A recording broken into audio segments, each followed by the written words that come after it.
안녕하세요. LA의 비투쇼입니다. 시장의 불안과 공포가 가득하죠? 불확실성. 시장이 제일 싫어하는 게 불확실성입니다. 내일 일을 알 수 없다면 투자를 좀 방어적으로 하게 되고 있는 포지션을 줄이고 안정적인 선택을 하게 됩니다. 그런 게 지금 시장에 보여지고 있지 않나. 갑작스런 지정학적 위기, 미사일이 퓨퓨퓨 날아가고 그걸 요격하고 그런데 몇 개는 또 떨어져서 피해를 입고 이스라엘이 보복을 할 가능성이 높아지면서 또 원유 가격이 치솟고 있습니다. 파업이 이어지고 있고 경기 침체에 대한 공포, 거시경제가 무너지지 않을까 여러 가지 불안감이 감돌고 있는 시장입니다. 자, 바이든이 오늘 이란에 대한 이스라엘의 보복 가능성에 대해서 언급하면서 미국 원유 가격이 급등했다. 이런 뉴스가 나옵니다. 미국 원유 가격은 이번 주에 8% 상승했습니다. 거래자들은 이스라엘이 원유 인프라를 공격하여 이란에 보복할 수 있다는 우려를 표명했다. 기름값이 오르면 모든 상품의 가격이 올라갈 수 있죠. 굉장히 우려스러운 상황이다. 이렇게 볼 수 있겠습니다. 빨리 평화가 찾아와야 할 텐데 큰일입니다. 그리고 또 한 가지 우려스러운 일이 있었죠. 미국 동부 항만에 파업, 노조들이 연합해서 파업을 하는 바람에 인플레이션에 대한 우려감이 생기고 있는데 이게 잘 해결되었습니다. 노동자들이 임금 및 계약 연장에 대한 임시협상에 합의하면서 항구 파업이 종료되었습니다. 이건 정말 다행입니다. 이게 잘못됐으면 미국이 완전히 마비될 수 있었는데 그러면 또 인플레이션이 치솟고 세계 경제까지도 위험해질 수 있었는데 극적으로 합의를 했다. 5년 안에 60% 인상을 해주는 걸로 합의를 봤다고 합니다. 이게 어느 정도 시장을 좀 안정시켜주기를 기대해 봅니다. 자, 오늘의 비트코인 성적 확인해 봅니다. 블랙록이 3,600만 달러 유입, 피델리티가 3,700만 달러 유출, 아크인베스트가 5,800만 달러 유출. 요즘 계속 좋지 않습니다. 그런데 아크는 변동이 너무 심하죠. 유입될 때는 이렇게 많이, 그러다 유출.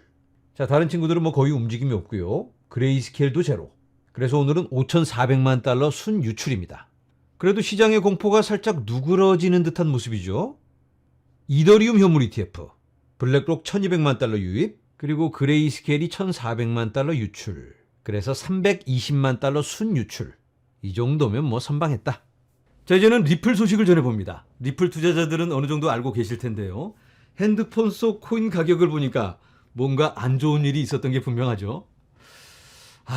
SEC가 리플에 대한 사건에 대해 항소 통지서를 제출했다. 결국 항소를 했습니다. 항소를 해봐야 별 의미가 없을 텐데 이 게리 갠슬러는 본인이 맡은 임무를 완수하기 위해서 끝까지 성실한 모습을 보여주는 그런 상황입니다. 자, 이렇게 제출된 서류를 보면 어떤 내용에 대해서 항소를 하는지 그 부분에 대해서는 아직 밝혀지고 있지 않습니다.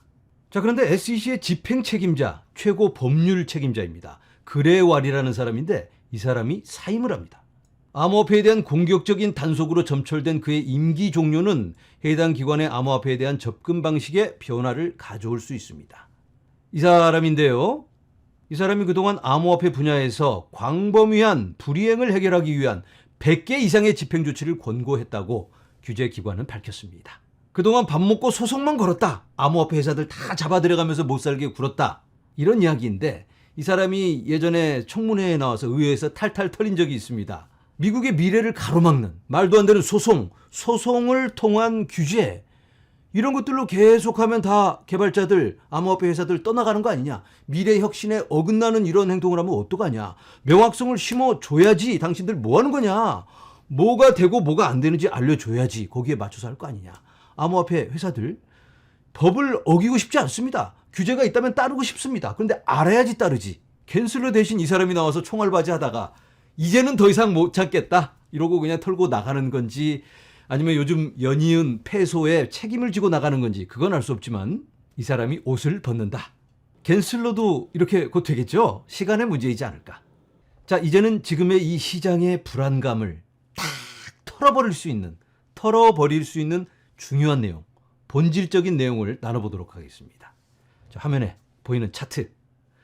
미국의 빚이 이렇게 급상승을 합니다. 떡상하고 있는 미국의 빚 지금 35.7조 달러가 되었습니다. 3일 만에 3,450억 달러가 늘어났습니다. 자, 여러분, 미국의 본격적인 금리 인하가 시작되었죠. 9월 달에 0.5% 인하. 다음 달에도, 그 다음 달에도 금리 인하를 하게 될 것 같습니다. 내년에도 계속해서 금리를 내려가면서 돈을 막 찍어낼 것 같습니다. 그리고 지금 대선 후보들이 어떻게 하면 돈을 더 많이 찍어낼까? 여러 기발한 아이디어로 창의력을 뽐내고 있습니다. 아, 나는 이렇게 세금을 깎아줄 거야. 애 낳으면 돈 주고, 애 키우는데 돈 주고, 이건 깎아주고 저것도 깎아주고 막 나눠주겠다. 걱정하지 마라. 표만 다오. 이렇게 정책을 내세우고 있습니다. 그래서 누가 되든 공짜 돈 나눠주기 정책은 현실화가 될 수밖에 없다. 자, 이렇게 많은 돈이 세상에 돌아다닌다면 아마도 내년, 내후년 이렇게 지나가면 이 세상에 달러가 무지무지 많아질 것 같습니다. 그렇게 된다면 달러의 가치는 어떻게 될까요? 이 달러의 가치는 휴지 조각이 돼서 그냥 녹아 없어지게 되는 겁니다. 그렇다면 이 가치를 지켜줄 수 있는 하드 자산에 많은 사람들이 투자를 하려고 선호를 하게 되겠죠. 비트코인에 뭐 기술적인 발전이 있다고 다 빼고 이 많아지는 돈, 이 한 가지만 놓고 봐도 비트코인은 매우 좋은 선택이 될 수 있습니다. 자, 그런데 달러만 이렇게 많아질까요? 달러가 많아지면 당연히 원화도 많아질 테고, 엔화도 많아지고, 위안화도 많아지고, 유로화도 많아지고, 온 세상에 돈 천지가 될 것입니다. 이게 바로 유동성 사이클입니다. 그 시작을 우리가 확인하고 있습니다. 지금 코인의 가격이 오르지 않아도 중요하지 않습니다. 이 말도 안 되는 명목 화폐 시스템, 이 부작용을 모두가 조금씩 체감하면서 이건 아닌데 하면서 다른 대안을 찾고 있다. 그런데 비트코인 하는 사람들만 비트코인이 답이야 이런 얘기를 하는 게 아니고, 블랙핑크, 레리핑크가 역시 비트코인이 대안이다, 미래다, 이런 달러 시스템은 지속 가능하지 않다라고 앞장서서 이야기를 하고 있습니다. 세상이 달라지고 있다. 이 변화를 우리가 체감하고 확인하면서 쫓아가야 됩니다. 자, JP 모건도 거들고 있습니다. 지정학적 긴장, 미국 선거가 비트코인, 불가치 거래의 유리, 불가치 거래란 디베이스먼트는 이 통화 가치의 하락을 얘기합니다. 이렇게 너도 나도 돈을 찍어내고 지정학적 긴장이 오고 위험해지고 어려우면 선택은 비트코인이 될 수 있다. 그리고 이 디베이스먼트, 화폐 가치의 하락, 이 화폐 가치의 하락에는 역시 비트코인이다. 이걸 JP 모건이 주장하고 있습니다. 자, 그런데 여기 보면 이제 도널드 트럼프가 11월에 미국 대선에서 승리할 경우 이러한 추세는 가속화될 수 있다라고 한다. 화폐 가치 하락에는 당연히 비트코인이죠. 이 비트코인인데 트럼프가 될 경우, 트럼프는 이 비트코인으로 이 무너져가는 달러 시스템의 대안으로 비트코인을 선택하자. 이걸 비축 자산으로 가지고 있으면 미국 빚도 다 털어버리고 새로운 미래를 만들어 나갈 수 있다. 이런 주장을 트럼프가 하고 있습니다. 물론 트럼프가 안 되고 해리스가 돼도 비트코인이 망하는 거 아닙니다. 비트코인은 갈 길을 간다. 방향은 정해졌다. 다만 트럼프가 된다면 조금 더 급격한 움직임을 예상해 볼 수 있겠습니다. 자, 여러분, 우리가 지금 희망의 10월을 지나고 있습니다. 희망의 10월에는 좀 잘 돼야 될 텐데, 그런데 아쉽게도 시작이 살짝 불안하죠. 아쉬운 모습인데 아직까지 역대 10월의 비트코인 가격을 살펴보도록 하겠습니다. 2015년부터입니다. 지난 9년 동안 이러했다. 10월 1일부터 31일까지. 여기서부터 시작해서 좋았을 때는 이렇게 미친 듯한 상승을 보여줍니다. 그런데 이렇게 시원찮게 마이너스로 가는 경우도 있습니다. 자, 평균을 보면 여기 진한 라인입니다. 이렇게 상승을 합니다. 평균적으로 봤을 때 후반부에 더 강세를 보이죠. 자, 그런데 이게 2015년부터 모든 연도의 10월입니다.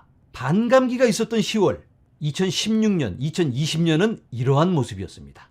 이번에도 그러한 모습 기대해 볼까요? 네, 지금 여러 가지 예기치 못한 악재로 시장이 매우 위축되어 있습니다. 자, 이럴 때일수록 우리가 본질을 생각하며 우리들의 투자의 이유를 확인하며 나아가야 할 것 같습니다. 희망의 10월, 현실로 이루어져야 할 텐데 연말 상승까지도 쭉 이어가기를 간절히 바라고요.